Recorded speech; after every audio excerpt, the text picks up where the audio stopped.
पहले तो मैं आपको ये अपना गिफ्ट दिखा दूं कि ये वाकई मुझे बहुत ज़्यादा पसंद आया। क्यों मैं आज मैंने सोचा कि मैंने इनकी अपनी जगह पे रखना है। 2 दिन से ना हम बस अशारों किनारों में बात चल रही थी हमारी घर में, बस वो मैं बहुत ज़्यादा स्ट्रेस में चली गई, मैं एंग्जाइटी में चली गई, मुझे यहाँ पे कोई व्यूअर्स आज का जो व्लॉग होगा ना वो बेशक थोड़ा सा लेंथी होगा, लेकिन आज का व्लॉग जो है ना बहुत स्पेशल होगा और मेरे दिल के जो है ना बहुत करीब होगा, क्योंकि मैं आज आप लोगों के साथ बहुत सी दिल की बातें जो है वो शेयर करने जा रही हूँ। उनमें वो सारी स्ट्रगल है जो मुझे यहाँ आके करनी पड़ी और क्या ऐसी वजूहात थी कि मुझे यूट्यूब व्लॉगिंग स्टार्ट करना पड़ी और क्या क्या रीजंस हैं, कैसे यहाँ पे एडजस्ट किया और मेंटल हेल्थ के बारे में कुछ बातें जो है वो मैं आपके साथ शेयर करूंगी। तो आप लोगों ने जो है ना काइंडली स्किप नहीं करना है और हो सकता है कि आप में से बहुत सारे लोगों के साथ ऐसी प्रॉब्लम्स चल रही हों मेंटल हेल्थ को लेके आपके, तो एंड तक आपने जरूर देखना।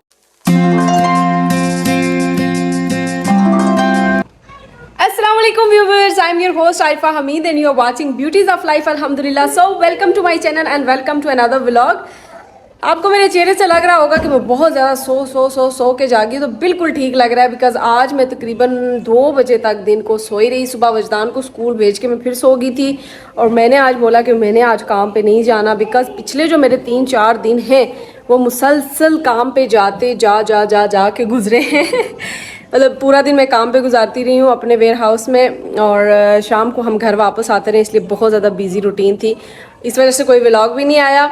और वैसे भी मैंने नोटिस किया कि आप लोग मेरे घर के व्लॉग को जो है ना वो ज़्यादा पसंद करते हैं। मैं इतना एफर्ट करके, इतनी खर्चा करके बाहर जाती हूँ, घर से बाहर जाके व्लॉग बनाती हूँ, बीच पे बनाती हूँ, रिजॉर्ट पे बनाती हूँ, उसके अलावा पार्क में बनाती हूँ, लेकिन आप लोग वो व्लॉग नहीं देखते। आप लोग वही व्लॉग देखते हो जो कि मैं घर पे बनाती हूँ। तो मैंने भी सोचा चलो आज का व्लॉग भी घर पे ही बना लेते हैं, क्या ज़रूरत है इतना खर्चा करने की। तो अभी मेरे साथ है घर में युसरा और मैं, ये वजदान जो है वो स्कूल गया और इनके जो बाबा हैं वो काम पे गए हुए हैं। मैंने बोला आज मैं कुछ टास्क आपके साथ शेयर करूंगी और उसके साथ मैं आपके साथ जो है ना उसके अलावा शेयर करूंगी कि मैंने जो है यूट्यूब चैनल व्लॉगिंग मैंने क्यों स्टार्ट की, इसकी क्या वजह है और मुझे ऐसी क्या मजबूरी है कि मैं व्लॉग बना रही हूँ, नहीं बनाना चाहिए, बनाना चाहिए, ये सब चीज़ें जो है ना हम आज के व्लॉग में साथ साथ में काम करूंगी और आपके साथ डिस्कस करूंगी। और जिन लोगों ने मेरे चैनल को अभी तक सब्सक्राइब नहीं किया जल्दी से सब्सक्राइब कर लें और बेल आइकन को जरूर प्रेस कीजिएगा। मेरी जो आज हेल्पर है वो जल्दी से क्लीनिंग करके घर चली गई, आज उसने बेटी के स्कूल जाना था। तो मैं अपना टास्क स्टार्ट करने से पहले मैं आपको एक और सरप्राइज जो मुझे सुबह मिला, सुबह क्या मेरी 2-3 बजे सुबह हुई, वो ये था कि मेरे साइड टेबल पे ये पैकेज पड़ा हुआ था, गिफ्ट पैक पड़ा हुआ था, जिसे देख के मैं एकदम शॉक्ड हो गई, हैरान हो गई। क्यों हो गई वो भी मैं आपको बताती हूँ। आई मीन के गिफ्ट मिलना तो एक नॉर्मल बात है, लेकिन शॉक्ड होने वाली इसमें क्या बात थी वो भी मैं आपको बताती हूँ। सबसे पहले तो मैं आपको ये अपना गिफ्ट दिखा दूँ कि ये वाकई मुझे बहुत ज़्यादा पसंद आया। मैंने इसको खोल के देखा, फिर मैंने दोबारा इसको यहाँ पे रख दिया। एक तो इसमें ये फ्लावर है खूबसूरत सा, ठीक है, 1 2 और 3 फ्लावर्स आए मेरे ख्याल में, एक युसरा, एक वजदान और एक मेरे लिए आया है, ठीक है। उसके बाद इसमें एक ये गिफ्ट बॉक्स था है बल्कि, और for wishes for my love, इसको मैं अभी खोल के नहीं देखा, मुझे खोलने का दिल नहीं कर रहा। और उसके बाद इसमें थी ये चॉकलेट्स। अच्छा, अब इसमें शॉक्ड होने वाली क्या बात थी वो मैं आपको बताती हूँ। गिफ्ट तो मुझे बहुत ज़्यादा पसंद आए, लेकिन ये गिफ्ट क्यों आए वो भी मैं आपको बताती हूँ। इसमें ज़्यादा शॉक्ड होने वाली बात ये थी कि मेरे हस्बैंड ने कभी भी मुझे वैलेंटाइन डे का गिफ्ट नहीं दिया, तो मैं इसलिए शॉक्ड थी कि आज इनको कैसे लगा कि ये मेरे लिए वैलेंटाइन डे का गिफ्ट लेके आए हैं। हालांकि हमने कभी इस चीज़ को डिस्कस नहीं किया, कभी हमने ऐसे गिफ्ट वगैरह नहीं लिए एक दूसरे के लिए वैलेंटाइन डे पे खास तौर पे। उनको मेरे ख्याल में उनको तो पता ही नहीं है वैलेंटाइन डे क्या होता है, उनको याद भी नहीं होता। तो शॉक्ड मैं इसलिए हुई कि अल्लाह खैर करे। हुआ कुछ यूँ था कि 2 दिन पहले हमारे दरमियान कुछ आर्ग्यूमेंट हो गई थी और बहस हो गई थी, और 2 दिन से ना हम बस अशारों किनारों में बात चल रही थी हमारी घर में, बस वो हाँ यस नो, खाना खा लो, पानी पी लो, ये वो जैसे हो जाती है हस्बैंड वाइफ में। तो हम अवॉइड कर रहे थे एक दूसरे को, तो मुझे लगा कि जो है ना ये गिफ्ट जो है इसलिए आया है। फिर बाद में मुझे यही लगा, तो फिर जब ये गिफ्ट मैंने खोला, मैंने उनसे पूछा कि आप ये मेरे लिए गिफ्ट क्यों लेके आया। कहते हैं पता नहीं, मैं आज बाहर गया तो हर जगह स्टॉल लगे हुए थे, तो मैंने सोचा चलो आपका भी मूड खराब है तो मैं भी खरीद लेता हूँ। मैंने उनसे बोला कि आपको पता है कि ये गिफ्ट बाहर आज क्यों स्टॉल लगे हुए हैं। तो कहते नहीं मुझे नहीं पता, मैंने तो वैसे ही देखा कि वहाँ पे लगे हुए थे, बिकॉज मेरे हस्बैंड को ऐसी आदत नहीं है कि ऐसे इस तरह के गिफ्ट लेने की, आप हमेशा कुछ ना कुछ खुद ही मांगना पड़ता है। ये है कि कभी वो ले देते हैं हर चीज़, तो इस तरह के नहीं है वो कि गिफ्ट रख दिया, वैलेंटाइन डे का गिफ्ट ले आए, बर्थडे का गिफ्ट वो भी मैं खुद ही मांगती हूँ तभी आता है। ले आते हैं वैसे तो, you know, business mind people. तो मैंने उनको बताया कि आपको पता है कि ये बाहर जो स्टॉल लगे हुए हैं ये वैलेंटाइन डे के गिफ्ट हैं, और मैंने उनको बताया कि ये क्यों होता है। ये वो कहते हैं हाँ मैंने सुना तो था लेकिन मुझे नहीं पता था कि वैलेंटाइन डे है आज। वेल मैं तो इसलिए लेके आया कि चलो आपका मूड ठीक हो जाएगा। मैं युसरा के लिए भी ले आया, वजदान के लिए भी ले आया, आपके लिए भी ले आया। तो दैट वाज सो क्यूट। तो उसे देख के वाकई मेरा मूड जो है वो ठीक हो गया। तो ये वजह थी मेरे शॉक्ड होने की कि मैं हैरान होगी कि मेरे लिए मेरे हस्बैंड ने वैलेंटाइन डे का गिफ्ट लाया। Oh my God. So well माशाल्लाह माशाल्लाह बोल दीजिएगा अभी। तो ये होती है छोटी छोटी बातें जो फैमिलीज के दौरान चलती रहती है। युसरा ऑलरेडी इनको खोल के चेक कर चुके हैं, लेकिन मैंने इनको खुद दोबारा से पैक करके रखा आप लोगों को दिखाने के लिए। अभी बाहर गार्डन में मैंने एक टास्क रखा हुआ है, वो करने के लिए जा रही हूँ और साथ आपके साथ बातें होंगी। तो अभी चलते हैं उधर। Yusra let's go outside. देख सकते हैं आप सामने सामने। तो मैंने आज का जो टास्क रखा हुआ है वो ये टास्क है गार्डन का। मैंने अपने गार्डन के लिए पहले यहाँ पे मैंने नेचुरल प्लांट्स लगाए थे, बिकॉज यहाँ पे जो है ना धूप अच्छी तरीके से नहीं लगती, तो इस वजह से मैंने वो उठा दिए। अभी मैं कुछ आर्टिफिशियल फ्लावर्स लेके आई हूँ और ये स्टैंड लेके आई हूँ। आज जो है ना मैंने कब से ला के इधर रखे हुए हैं, और आज मैंने सोचा कि मैंने इनको इनकी अपनी जगह पे रखना है इसको। सो व्यूअर्स चेयर मैं यहाँ पे लेके आ गई हूँ, कैमरा मैंने यहाँ पे फिक्स कर दिया है। तो अभी आप लोगों के साथ होंगी बातें और साथ होगा कुछ काम। तो सबसे पहले तो स्टार्ट करूँ कि मैं फिलीपीन में आई थी 2019 में। 2019 में मैं यहाँ पे आई थी। साथ साथ आप मेरे ये प्लांट्स जो है ना आर्टिफिशियल देखते रहिएगा, साथ साथ कुछ बातें हो जाए, क्योंकि मेरा ख्याल है आप मेरे इतने सब्सक्राइबर्स हो चुके हैं और अभी मुझे फील होता है कि मेरी यूट्यूब फैमिली बन चुकी है, फ्रेंड्स बन चुके हैं। तो मैं आप लोगों के साथ बातें करूँ, पहले तो बस शेयरिंग होती रहती थी। तो जो है ना, तो 2019 में मैं यहाँ पे आई। आप में से बहुत कम लोग मुझे पर्सनली जानते होंगे, सवाए मेरी फैमिली कजन फ्रेंड्स के अलावा। तो जब मैं 2009 में 19 में यहाँ पे आई तो मेरे लिए यहाँ पे एडजस्ट करना आसान काम नहीं, बिकॉज कुछ लोग मुझे पर्सनली जानते होंगे कि मैं बहुत ज़्यादा हल्ले गुल्ले में रहने वाली लड़की थी। जहाँ पे जाना सबको इकट्ठा कर लेना, हल्ला गुल्ला करना, बहुत ही जहाँ मैं होती थी ना सब कहते थे कि बस अभी जो है ना रौनक आ गई है, पार्टीज करना, कोई ट्रिप प्लान करना, किसी को सबको भी अपने साथ लेके चलना, ना सिर्फ खुद अकेली बल्कि सबको मैं अब लगाई रखती थी और सबको चलो कभी इधर ट्रिप प्लान कर लिया, कभी उधर कर लिया। सो इस तरह की लड़की थी मैं, अभी भी हूँ, लेकिन वक्त ने बना दिया, बदल दिया मुझे। तो जब मैं 2019 में यहाँ पे आई तो मेरे लिए एडजस्ट करना बहुत मुश्किल था, बिकॉज यहाँ पे एक तो आपको पता है कि फिलीपीन में पाकिस्तानी कम्युनिटी बहुत कम है, ना होने के बराबर है, खासतौर पे फैमिलीज। यहाँ पे जो पाकिस्तानी मर्द हजरात आते हैं वो यहाँ पे आके फिलिपिनो से शादी कर लेते हैं, चाहे दूसरी हो या तीसरी हो, फिर उनका डिफरेंट सिस्टम होता है। फिर फिलिपिनोज लोगों के होती है यहाँ पे, मतलब पाकिस्तानी फैमिलीज, मतलब उनकी वाइफ जो है वो फिलिपिनोज होती है। Sorry, what do you want? This one? Okay, take it there, take it there, sit here. Okay, तो उनके साथ फिर वही सिस्टम होता है, वैसे हमारी बातचीत नहीं होती जो फिलिपिनोज वाइफ्स होती हैं यहाँ पे। तो उसके अलावा जो है ना कोई पाकिस्तानी एक दो फैमिलीज थी, लेकिन कोविड स्टार्ट हो गया। कोविड के दौरान जो है ना हम लोग एकदम जो लोग मतलब कैद में आ गए थे, क्योंकि फिलीपीन में दुनिया का सबसे लॉन्ग लॉकडाउन लगा था और बहुत ज़्यादा स्ट्रिक्ट थे यहाँ के जो रूल्स थे लॉकडाउन को लेके, कोविड को लेके। हम बिल्कुल एक तरह के बंद हो चुके थे घरों के अंदर, सबके काम बंद हो गए थे। तो इस तरह बहुत सारी जो पाकिस्तानी फैमिली हैं वो फैमिलीज हैं वो पाकिस्तान चली गई, इतना वो सर्वाइव नहीं कर पाई, क्योंकि हम अभी अभी आए थे, हम लोग स्टार्टिंग में थे, तो हमें यहाँ पे रहना था, हर हाल में हमें सर्वाइव करना था। तो हम लोग यहाँ पे रहे। तो उस दौरान जो है ना मैं बहुत ज़्यादा घबरा गई, मैं बहुत ज़्यादा स्ट्रेस में चली गई, मैं एंग्जाइटी में चली गई। मुझे यहाँ पे कोई फ्रेंड नहीं, कोई फैमिली नहीं, बस हस्बैंड तो होते हैं ज़ाहिर है, लेकिन आपको पता है कि एक फैमिली में रहना, दोस्तों के साथ रहना, कजन्स के साथ रहना, वो एक अलग बात होती है। तो एकदम मैं बहुत ज्यादा एग्जाइटी में चली गई थी, मुझे नींद नहीं आती थी, मैं बहुत ज्यादा चिड़चिड़ी हो गई थी। और एक वक्त ऐसा आया कि मैंने डिसाइड कर लिया कि मैं पाकिस्तान चली जाऊँ, बिकॉज यहाँ पे कुछ खाने को भी नहीं मिलता था। बस जो घर में पकाया वही होता था। उस दौरान इन्होंने होटल्स, रेस्टोरेंट सब कुछ बंद कर दिया था। तकरीबन 2 साल के लिए यहाँ पे स्कूल्स भी बंद रहे थे और रेस्टोरेंट वगैरह भी जो है ना बंद हो गए थे, बस ऑनलाइन डिलीवरी आती थी। तो वो भी कुछ टाइम के बाद स्टार्ट हुई। तो फिर मैंने जो है ना मैंने सोचा कि नहीं ऐसा नहीं, कैसे कब तक चलेगा, क्योंकि मेरे हस्बैंड ने बोला कि हम सब कुछ यहाँ पे सब कुछ वहाँ से खत्म करके यहाँ पे आके हमने इन्वेस्ट कर दिया, तो हमें तो अब यहाँ रहना है और हमें सर्वाइव करना है यहाँ पे, तो ऐसा कब तक चलेगा। फिर मैंने भी सोचा, फिर मैंने क्या किया कि काम में अपने हस्बैंड को ना सपोर्ट करना शुरू कर दिया, उनके काम में मैं इन्वॉल्व हो गई, आहिस्ता आहिस्ता मैं बिजनेस की तरफ चली गई, ये वो।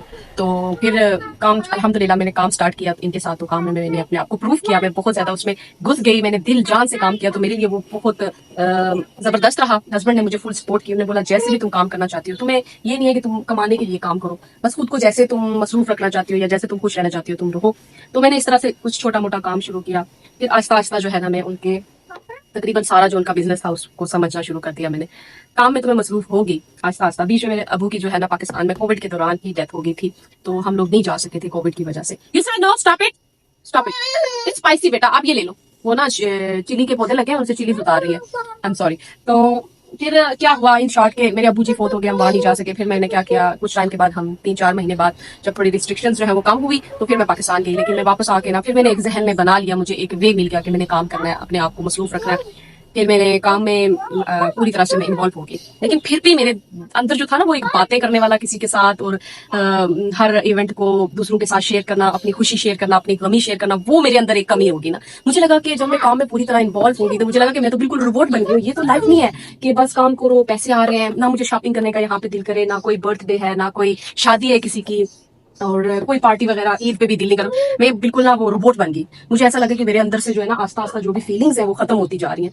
मेरे हस्बैंड काफी सपोर्टिव है, लेकिन एक इंसान किस हद तक, जो मतलब आपको अगर एक हस्बैंड ही आपको हर चीज वही आपको लगे तो फिर दूसरे रिश्तों की जरूरत ही नहीं पड़ती बंदे को। लेकिन पड़ती है, आपको दोस्तों की जरूरत पड़ती है, आपको अपनी बहनों की, भाइयों की, माँ की, कजन्स की और फ्रेंड्स की जरूरत पड़ती है आपको। मतलब वो एक अलग चीज होती है जो हम दूसरों के साथ टाइम स्पेंड करते हैं।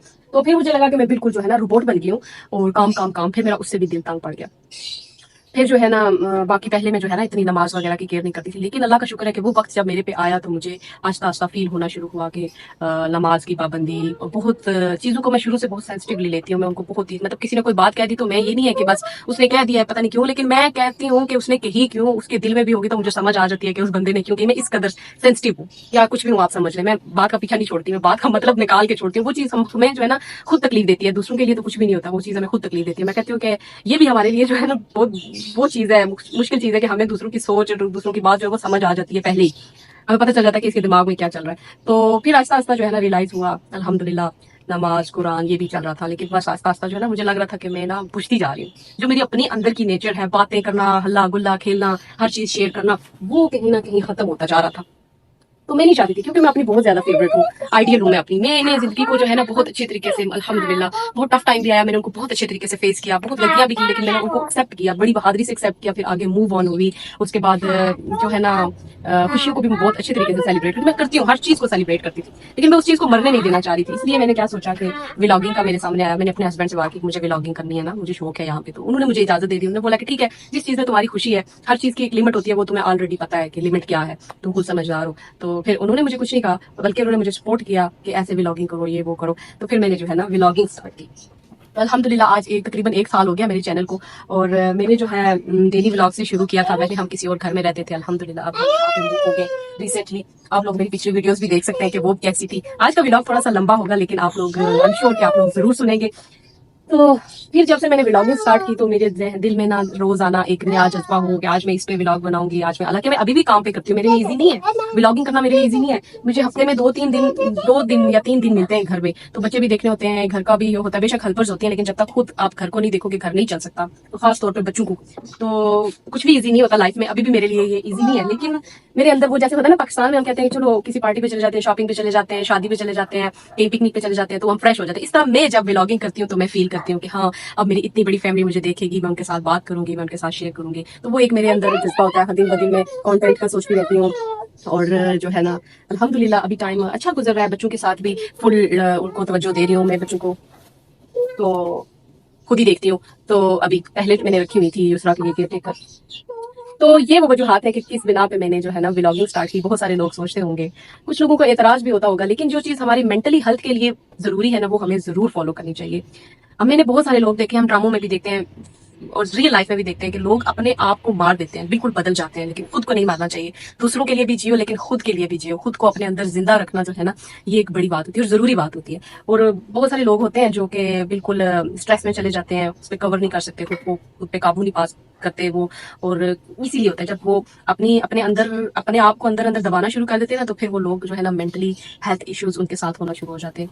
किसी को लगता नहीं है। फिर बहुत सारे लोग ऐसे होते हैं जो कि अपनी जान तक ले लेते हैं, और उसके बाद लोग कहते हैं हाँ क्यों हुआ, क्या मसला था। लोगों को पता ही नहीं होता कि हमारे भाई या बहन या किसके साथ जो है ना क्या इशू हुआ कि उसने जो है ना सुसाइड कर लिया। बाद में लोग सोचते, कहते नहीं हमारा भाई तो नॉर्मल था, हमारी बहन नॉर्मल थी, हमें तो बिल्कुल नहीं लगता था, वो तो ऐसी थी, ये कैसे हो सकता है। तो ये बात है कि मेंटल हेल्थ एक ऐसा इशू है जिसके बारे में लोग नहीं सोचते। लोग समझते हैं कि बीमारी सिर्फ वही है जिसकी बिना पे कोई बिस्तर पे पड़ गया है, या जिसकी बिना पे किसी ने खाना पीना छोड़ दिया है, या जिसकी बिना पे जो है ना कोई माजूर हो गया है, वही बीमारी होती है। बीमारी नहीं होती। मेंटल हेल्थ भी एक बहुत जरूरी चीज होती है, एक सीरियस इशू होता है हर किसी के लिए। तो बहुत सारे एतराज़ात होंगे लोगों को कि मैं क्यों बनाती हूँ, लेकिन आई डोंट केयर, बिकॉज वो नहीं जानते कि लोग कमेंट करते हैं, सोचते हैं, लेकिन वो लोग नहीं चाहते कि हम जानते कि हम किस चीज़ से फाइट कर रहे हैं और हमें इस चीज़ की क्यों ज़रूरत थी या नहीं थी। तो बातें आपके साथ बहुत ज़्यादा होगी, आज आप लोग भी सोचते होंगे कि क्या अपनी रामलीला लेके बैठी तो वेल, पौधे जो है ना मेरे काफ़ी हद तक निकलते जा रहे हैं और दूसरा इनको जो है ना दोबारा से तोड़ती जा रही है। ये जो है ना फ्लावर, ये जो प्लांट्स है मेरी बहुत पुरानी कलेक्शन है। मैं जब वहाँ पे दूसरी सिटी में होती थी तब से मैंने ये इकट्ठे करना शुरू किए थे। फिर मैं इधर मूव हुई तो मैंने इनको एक बॉक्स में रख के बंद करके रख दिया था वेयर हाउस में। फिर मैं अब लेके आई हूँ इनको, तो अभी मैं इनको फाइनल डिस्प्ले करती हूँ। दूसरा जो है ना बहुत तंग कर रही है, अजीब अजीब चीजें मुझे डाल रही है। दूसरा आप देखो देखो उधर कौन आया, सी आउटसाइड आती देर, सी। अभी जल्दी से जो है ना बातें बहुत ज्यादा हो गई है, मैं इसका फाइनल डिस्प्ले लगाती हूँ, फिर आप लोगों को दिखाती हूँ। मुझे लगता है कि मुझे छोटे वाले ऊपर ही रखने पड़ेंगे, बिकॉज दूसरा इनकी जो है ना दुश्मन। वहां पे भी मैंने बॉक्स में इसलिए डाले थे कि दूसरा इनको नहीं छोड़ती। आज मुझे याद भी आ गया।